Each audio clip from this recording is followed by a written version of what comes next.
അസ്സലാമു അലൈക്കും. എല്ലാവർക്കും എൻ്റെ നമസ്കാരം. അപ്പോൾ ഫൈനലി നമ്മൾ ലാസ്റ്റ് ഇയർ സ്കൂൾ കലോത്സവത്തിൻ്റെ ഫൈനൽ സ്റ്റേജിലോട്ട് എത്തിയിരിക്കുകയാണ്. അങ്ങനെ സ്റ്റേറ്റായി. അപ്പോൾ 1 വീക്കിലേക്കുള്ള ഐറ്റംസാണ് ഇതാ ഇവിടെ നിരത്തി വെച്ചിരിക്കുന്നത്. അപ്പോൾ ഞാൻ വിചാരിച്ചു സ്റ്റാർട്ടിങ് തന്നെ വ്ളോഗ് എടുക്കാമെന്ന്. അപ്പോൾ കുറേ ഡേയ്സ് ഉള്ളതുകൊണ്ട് ഞാനിത് പാർട്ട് 1 പാർട്ട് 2 അങ്ങനെ പാർട്സ് ആയിട്ടായിരിക്കും ഈ വീഡിയോ പോസ്റ്റ് ചെയ്യുന്നുണ്ടാവുക. അപ്പോൾ സ്റ്റേറ്റൊക്കെ കഴിഞ്ഞിട്ടാണ് ഞാൻ ഈ വീഡിയോ എഡിറ്റ് ചെയ്യാൻ നിൽക്കുന്നത് കേട്ടോ. എന്താ പറയുക, പറഞ്ഞറിയിക്കാൻ പറ്റാത്ത അത്രയും സന്തോഷത്തിലായിരുന്നു കേട്ടോ ഞാൻ ആ ടൈമിൽ.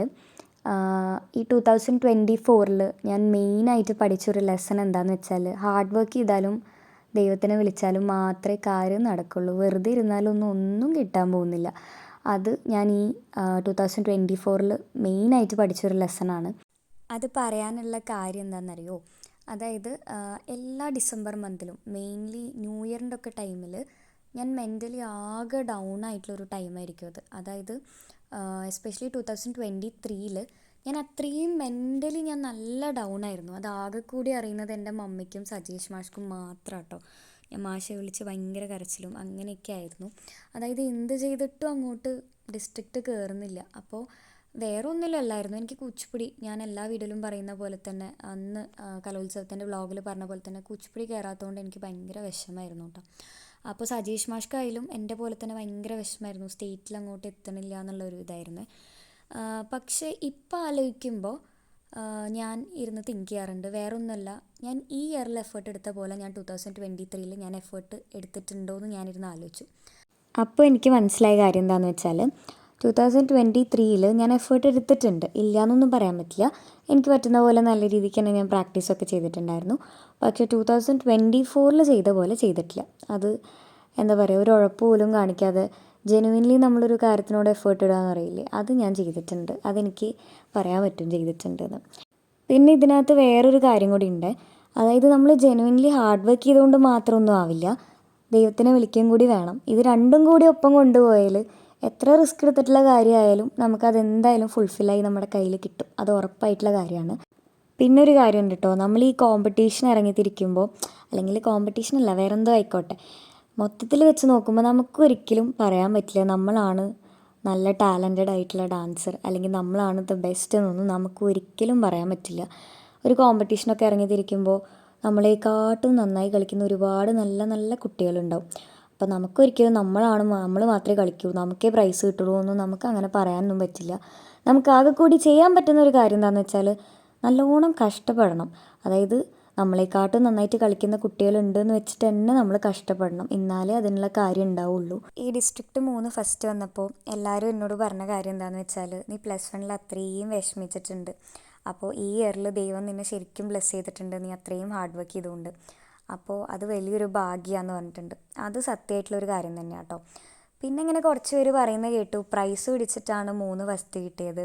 പിന്നെന്താ, അവൾ യൂട്യൂബർ അല്ലേ, സോഷ്യൽ മീഡിയ ഇൻഫ്ലുവൻസർ അല്ലേ, അപ്പോൾ അതുകൊണ്ടൊക്കെയാണ് അവൾക്ക് പ്രൈസ് കിട്ടിയെന്നൊക്കെ പറഞ്ഞത് ഞാൻ അറിഞ്ഞു കേട്ടോ. അപ്പോൾ എനിക്ക് അതിനോടൊന്നും റിയാക്ട് ചെയ്യാൻ താല്പര്യമില്ല. ഞാൻ പണ്ട് തൊട്ടേ അങ്ങനെയാണ്, എനിക്ക് എത്ര നെഗറ്റീവ് വന്നാലും എനിക്കങ്ങനെ പബ്ലിക്കലി വന്ന് റിയാക്ട് ചെയ്ത് സംസാരിക്കാനൊന്നും എനിക്ക് താല്പര്യമില്ല കേട്ടോ. അതെന്തോ ആയിക്കോട്ടെ, ഞാനത് വിട്ടു.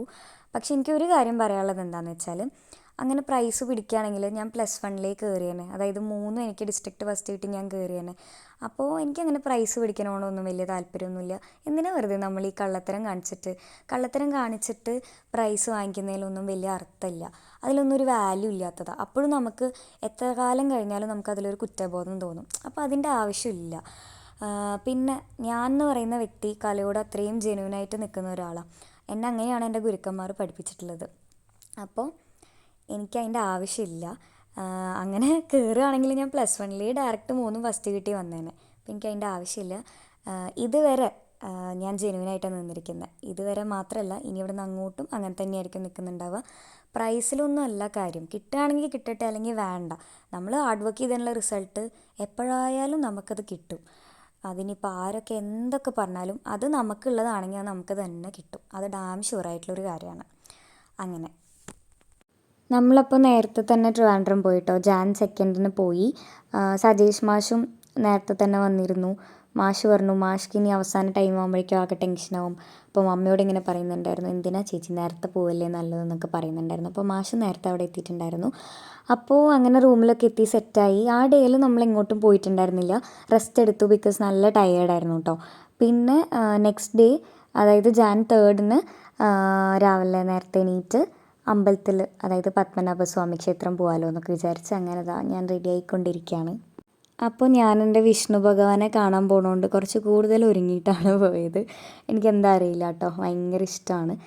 ഞാൻ ഏറ്റവും കൂടുതൽ ആഗ്രഹിച്ചൊരു കാര്യം അതായിരുന്നു. അതായത് ട്രിവാൻഡ്രം വരുമ്പോൾ ഫസ്റ്റ് പത്മനാഭസ്വാമി ക്ഷേത്രം പോകണമെന്ന്. പിന്നെ നമ്മൾ മാത്രമായിരുന്നില്ല കേട്ടോ, സജീഷ് മാഷ്ടെ വേറൊരു സ്റ്റുഡൻറ്റും കൂടി ഉണ്ടായിരുന്നു, ദീമഹി ഉണ്ടായിരുന്നു. ദീമഹി പിന്നെ അവളുടെ ഫാമിലി ഉണ്ടായിരുന്നു കേട്ടോ.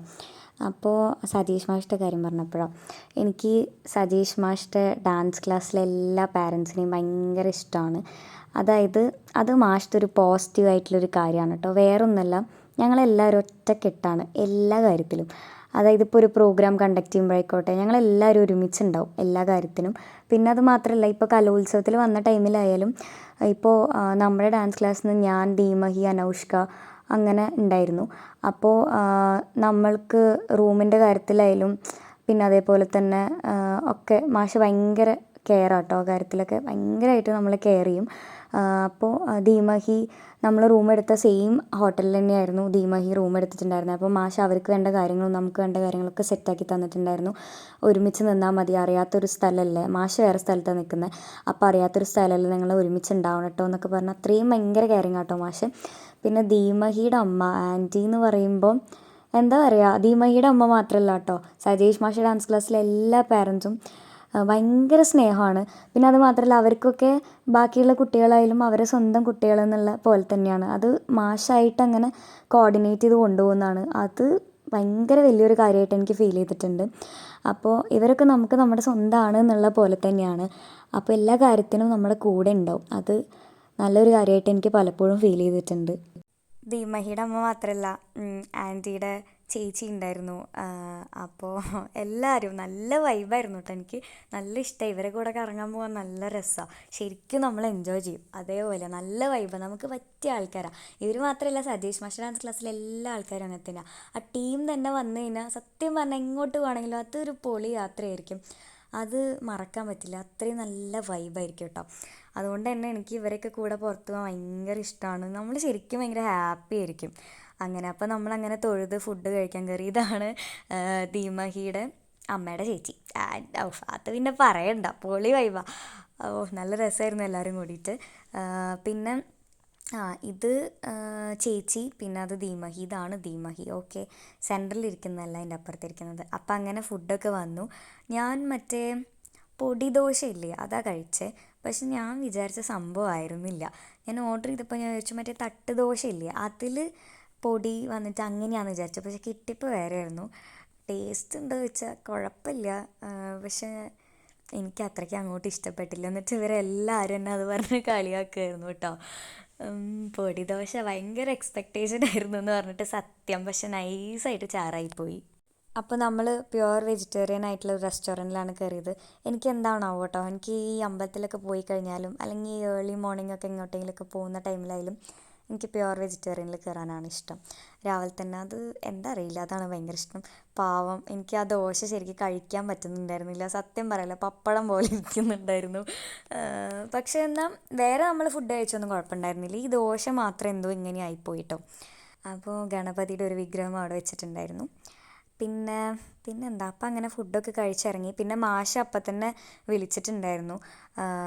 മാഷ് എന്നോട് പറഞ്ഞു അമ്പലത്തിൽ പോയ ടൈമിൽ മാഷ് പറഞ്ഞു പോയി കഴിഞ്ഞിട്ട് വേഗം വായോ, പ്രാക്ടീസ് ഉണ്ട്, വേഗം വായോ കേട്ടോ എന്ന് പറഞ്ഞു. ഞാൻ ആക്ച്വലി 6th കളിക്കുന്നത്, ദീമഹി 4th കളിക്കുന്നത്. അപ്പോൾ മാഷ് എന്നോട് പറഞ്ഞു നീയും കൂടി വായോ, എന്തായാലും ഒന്ന് പ്രാക്ടീസ് ചെയ്യാമല്ലോ, വായോ കേട്ടോ എന്ന് പറഞ്ഞു. അപ്പോൾ അങ്ങനെ നമ്മൾ നേരെ മാഷുള്ള സ്ഥലത്തേക്ക് പോയി. മാഷുള്ള സ്ഥലത്തേക്കല്ല, ഇത് മാഷിൻ്റെ ഫ്രണ്ടിൻ്റെ ഡാൻസ് ക്ലാസ്സാണ്. അപ്പോൾ അവിടെ മാഷ് പ്രാക്ടീസ് ചെയ്യിപ്പിച്ചു, എല്ലാവരും ഉണ്ടായിരുന്നു. അപ്പോൾ അങ്ങനെ നമ്മളവിടെ എത്തി. അവിടെ എനിക്കിഷ്ടപ്പെട്ട ഒരാളുണ്ടായിരുന്നു, വേറെ ആരുമല്ല, സന്ദീപ് മാഷ് ഉണ്ടായിരുന്നു. പിന്നെ സജീഷ് മാഷ് അവിടെ ഒരു കുട്ടീനെ കളിപ്പിക്കുമായിരുന്നു കേട്ടോ. ആ കുട്ടി ട്രിവാൻഡ്രം ഡിസ്ട്രിക്റ്റുള്ള തന്നെയാണ്, ഹൈസ്കൂളാണ്. എൻ്റെ സെയിം ഐറ്റം തന്നെയാണ് ചെയ്തിട്ടുണ്ടായിരുന്നത്. അപ്പോൾ മാഷ് അത് പ്രാക്ടീസ് ചെയ്യിപ്പിക്കുമായിരുന്നു. അപ്പം ഞാൻ അവിടെ ഇരുന്ന് കുറച്ച് നേരം അത് കണ്ടു. എൻ്റെ മാഷ് കണ്ടില്ലേ നല്ല ലുക്കായിട്ട് അവിടെ ഇരിക്കുന്നത്. ഞാനാണെങ്കിൽ അതിൻ്റെ തൊട്ടപ്പുറത്ത് പോയി ഇരിക്കുകയും ചെയ്യും. അത് മാഷിൻ്റെ ക്ലാസ്സിൽ ജോയിൻ ആയപ്പോൾ തൊട്ടേ ഉള്ളത്. മാഷ് അത് എപ്പോഴും പറയും കേട്ടോ, മാഷ് അടുത്തേ ഞാൻ ഇരിക്കൂ ഡാൻസ് ക്ലാസ്സിൽ പോയി കഴിഞ്ഞാൽ. അങ്ങനെ അപ്പോൾ കറക്ഷൻസൊക്കെ ഇങ്ങനെ പറഞ്ഞു കൊടുക്കുമായിരുന്നു.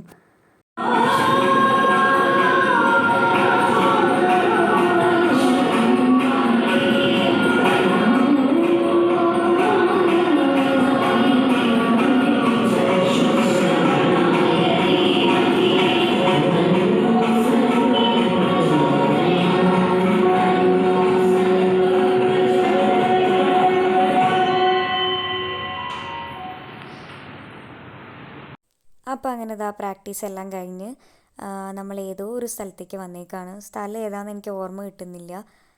നമ്മുടെ റൂമിൻ്റെ അവിടെ നിന്ന് അടുത്താണ്, അത് മാത്രം എനിക്ക് ഓർമ്മയുണ്ട്. വേറെ ഒന്നുമല്ല, പാർട്ടിസിപ്പേഷൻ കാർഡ് പിന്നെ ക്ലസ്റ്റർ അതൊക്കെ ഒന്ന് കളക്ട് ചെയ്യാൻ വേണ്ടി വന്നിരിക്കുകയാണ് കേട്ടോ. അപ്പോൾ അങ്ങനെ ഓരോ ഡിസ്ട്രിക്റ്റ് അവിടെ ഇങ്ങനെ എഴുതി വെച്ചിട്ടുണ്ടല്ലോ. അപ്പോൾ അങ്ങനെ നമ്മൾ നേരെ നമ്മുടെ തൃശ്ശൂർ ഡിസ്ട്രിക്റ്റിൻ്റെ എഴുതി വെച്ച അവിടേക്ക് പോയി.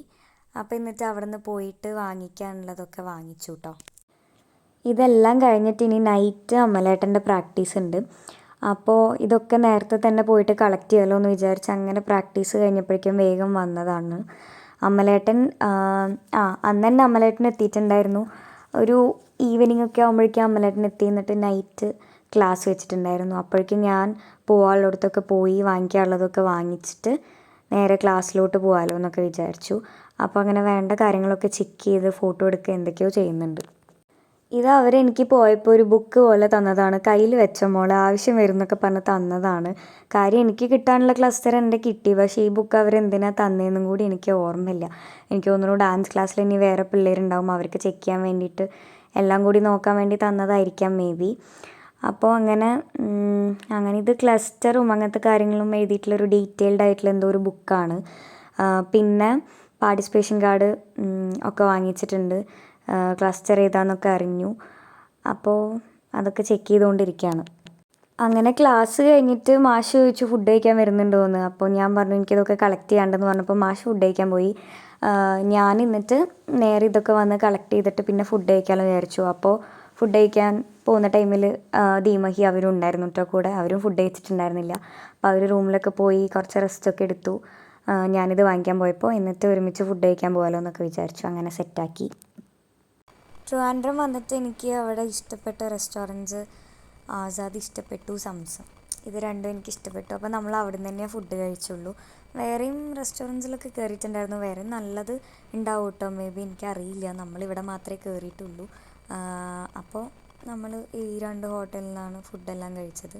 ഞാൻ എന്തൊക്കെയോ അവിടെ നിന്ന് കാണിക്കുന്നുണ്ട്, എന്താണെന്ന് എനിക്കറിയില്ല. എന്തൊക്കെയോ പറയുന്നുണ്ട്, മമ്മിയോട് ഇങ്ങനെ സംസാരിച്ചുകൊണ്ടിരിക്കുക അത് ഇതെന്നൊക്കെ പറഞ്ഞിട്ട്. അപ്പോൾ അങ്ങനെ നേരെ നമ്മളിതാ ഫുഡ് കഴിക്കാൻ വന്നു. ഈ റെസ്റ്റോറൻറ്റ് ഏതാ? ഇത് ആസാദ്, മറ്റത് സംസം. എനിക്കിത് രണ്ടും അങ്ങോട്ടും ഇങ്ങോട്ടും തെറ്റു കേട്ടോ.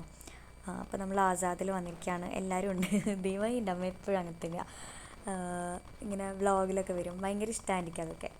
ദീപയുടെ അമ്മയ്ക്ക് മാത്രമല്ല, സജീഷ് മാഷ് ഡാൻസ് ക്ലാസ്സിലെ എല്ലാവരും വ്ളോഗിൽ വരും. അവർക്കിതൊക്കെ ഭയങ്കര താല്പര്യമാണ്. അപ്പം എന്താ കണ്ടില്ലേ, ടുഡേയ്സ് സ്പെഷ്യൽ എന്നൊക്കെ എഴുതി വെച്ചിട്ടുണ്ട്. പക്ഷെ നമ്മൾ ഇതിൽ നിന്നല്ല ഓർഡർ ചെയ്ത്, നമ്മൾ വേറെ ഓർഡർ ചെയ്തത് കേട്ടോ. അത്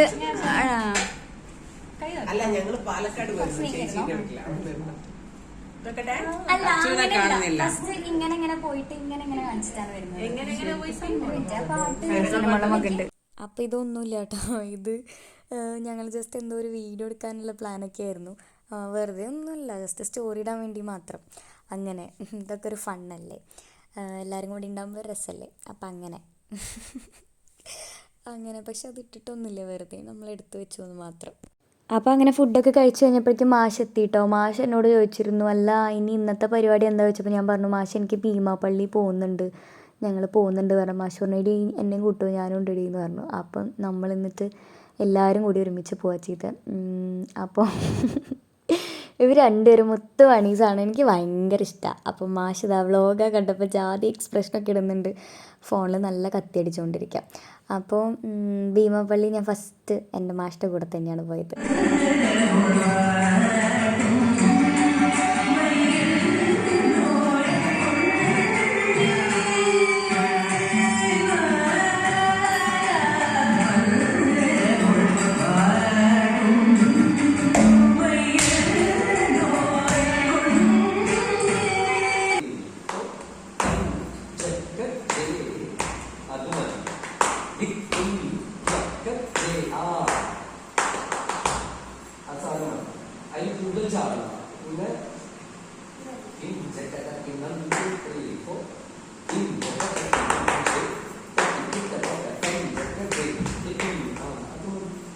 അപ്പോൾ അങ്ങനെ പള്ളിയിലൊക്കെ പോയി വന്ന് ഞാൻ നേരെ റൂമിലോട്ട് വിട്ടു കേട്ടോ. കാരണം ഞാൻ നല്ല ടയേർഡായിരുന്നു. പ്രാക്ടീസ് കഴിഞ്ഞിട്ട് അലച്ചിലല്ലേ, ഫ്രഷ് ആയിട്ടില്ലല്ലോ. അപ്പോൾ ഭയങ്കര ക്ഷീണം പോലെ ഉണ്ടായിരുന്നു. അപ്പോൾ ഞാൻ നേരെ റൂമിലോട്ട് വിട്ട് കുളിച്ച് ഫ്രഷ് ആയിട്ടാണ് അമ്മലേട്ടൻ്റെ അടുത്ത് പ്രാക്ടീസിന് വന്നത്. അപ്പോൾ ഇപ്പം എന്താ, ഫൈനൽ പ്രാക്ടീസാണിത്. നെക്സ്റ്റ് ഡേ കളിക്കാൻ പോവാണ്. എന്താ പറയേണ്ടതെന്ന് എനിക്കറിയില്ല. അത് വല്ലാത്തൊരു ഫീലിംഗ് ആണ്. It take the last moment to realise that you are going to miss this എന്നൊക്കെ പറയില്ലേ, അതേപോലെ എനിക്കൊന്നും പറയാൻ കിട്ടുന്നില്ല. ഇമോഷണലി ഒരുമാതിരി ആവുന്നുണ്ട്. അത് വേറൊന്നുമല്ല, ഇത്രയും എന്താ ഏപ്രിൽ തൊട്ട് സ്റ്റാർട്ട് ചെയ്തതല്ലേ. അപ്പോൾ ഇത്രയും നാൾ കണ്ടിന്യൂസ് ആയിട്ട് പ്രാക്ടീസ് എപ്പോഴും കൂടെ ഉണ്ടാവുമല്ലോ. അപ്പോൾ എപ്പോഴും പ്രാക്ടീസ് അല്ലേ. അപ്പോൾ കണ്ടിന്യൂസ് ആയിട്ട് ഇങ്ങനെ പ്രാക്ടീസ് ചെയ്തിട്ട് പെട്ടെന്ന് ഇങ്ങനെ അത് കഴിയുമ്പോൾ ഉള്ളൊരു വിഷമമാണ്. വേറെ ഒന്നുമല്ല, ലാസ്റ്റ് ഇയറായി കഴിഞ്ഞു, ഫൈനൽ പ്രാക്ടീസായി. അപ്പോൾ അതിങ്ങനെ അറിയുമ്പോൾ ഇങ്ങനെ പറയുമ്പോൾ ഒരുമാതിരി ആവുന്നുണ്ട്. സോറി കേട്ടോ, പെട്ടെന്ന് എന്തോ ഇമോഷണലായിപ്പോയി. അത് അനുഭവിച്ച ആൾക്കാർക്ക് അറിയാൻ പറ്റുമായിരിക്കും. അതങ്ങനെയാണ്, നമ്മൾ ഇത്രയും നാൾ പ്രാക്ടീസ് ചെയ്തിട്ട് ഭയങ്കര അടിച്ചുപൊളിയാക്കിയിട്ട് നല്ല ചില്ലായിട്ട് നടന്നിട്ട് അവസാനം ആ ഒരു സ്റ്റേജ് കയറി കഴിഞ്ഞ് അത് കഴിയുമ്പോൾ ഉണ്ടാവുന്ന 2-3 ദിവസത്തേക്ക് അല്ലെങ്കിൽ കുറച്ച് ദിവസത്തേക്ക് ഉണ്ടാവുന്ന ആ ഒരു പ്രശ്നം കുറച്ച് സീനാണ്. അങ്ങനെ എനിക്ക് അവിടുന്ന് ലൈക്ക് കലോത്സവത്തിൻ്റെ അവിടുന്ന് ലാസ്റ്റ് പോരുമ്പോൾ ഭയങ്കര സങ്കടമായിരുന്നു. പിന്നെ അത് കഴിഞ്ഞപ്പോൾ അത് മാറി. പിന്നെ ഈ വീഡിയോ വീണ്ടും എന്താ പറയുക, എഡിറ്റ് ചെയ്യാതിരിക്കല്ലേ. അപ്പോൾ ഇതൊക്കെ കണ്ടപ്പോൾ എന്താണോ പെട്ടെന്ന് ഭയങ്കര സങ്കടമാവുന്ന പോലെ. ഞാൻ എന്നിട്ട് ഇങ്ങനെ ആലോചിക്കുക, ബാക്കിയുള്ള പാർട്ടൊക്കെ എങ്ങനെ എഡിറ്റ് ചെയ്ത് തീർക്കും എന്ന്. കുറേയൊക്കെ ഞാൻ കട്ട് ചെയ്ത് കളഞ്ഞു കേട്ടോ. എനിക്ക് ഇതൊന്നും കണ്ടിട്ട് പറ്റുന്നില്ല. എനിക്കിനി ഇത് തന്നെ ഇതിനൊക്കെ എന്തൊക്കെ വോയിസ് ഓവർ കൊടുക്കുന്ന പോലും എനിക്ക് കിട്ടുന്നില്ല പറയാൻ. അപ്പോൾ കഴിഞ്ഞു, ഫൈനൽ പ്രാക്ടീസ് അങ്ങനെ കഴിഞ്ഞു. അപ്പോൾ അത് കഴിഞ്ഞിട്ട് ഇനി നേരെ സ്റ്റേജ് ഒന്ന് കാണാൻ പോകാമല്ലോ എന്ന് വിചാരിച്ചു. ലേറ്റ് നൈറ്റ് പ്രാക്ടീസൊക്കെ കഴിഞ്ഞ് ഞാൻ ഏറ്റവും കൂടുതൽ ഡ്രീം ചെയ്തൊരു സ്പോട്ട് ഇതായിരുന്നു. അതായത് എപ്പോഴും പ്രാക്ടീസ് കഴിഞ്ഞ് ഞാൻ കിടക്കാൻ നേരത്ത് എൻ്റെ മനസ്സിൽ ഫസ്റ്റ് വരിക ഈ വലിയൊരു സ്റ്റേജായിരുന്നു, കുറേ ഓഡിയൻസും. അപ്പോൾ എന്തായാലും മെയിൻ വേദിയിൽ ഏതെങ്കിലും ഒരു ഐറ്റം ഇല്ലാതിരിക്കില്ല എന്ന് എനിക്ക് ഉറപ്പായിരുന്നു. എന്തായാലും ഉണ്ടാവുമല്ലോ. പക്ഷെ അത് ഏത് വരും എന്നുള്ളതുണ്ടായിരുന്നു. ഞാൻ ഒത്തിരി ഇഷ്ടപ്പെടുന്ന എൻ്റെ കുച്ചിപ്പുടി തന്നെ മെയിൻ സ്റ്റേജിൽ വന്നു. അപ്പോൾ ജസ്റ്റ് ഒന്ന് കാണാൻ വേണ്ടി പോയതാണ്. എന്താ പറയുക, കണ്ടപ്പോൾ കിട്ടുന്ന ഒരു സന്തോഷം ഉണ്ടല്ലോ സാറേ, അത് വേറെ ലെവലാണ്.